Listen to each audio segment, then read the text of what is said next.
Hello guys, welcome to my channel. Today we are going to see how to disable script errors and runtime errors messages in Windows 10 or Windows 11 computer.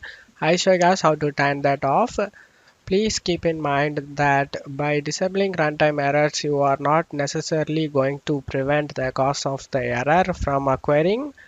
You just prompted for a pop-up in order to proceed or cancel whatever action is causing the error from occurring.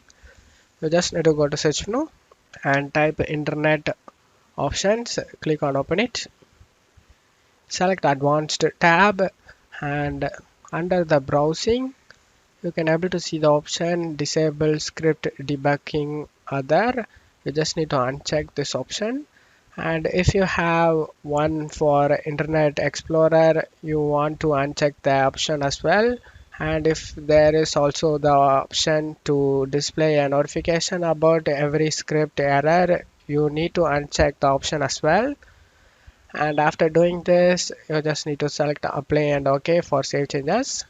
And that's all you have to do it, guys. That's it for today's video, guys. Give me a like and subscribe. Thank you.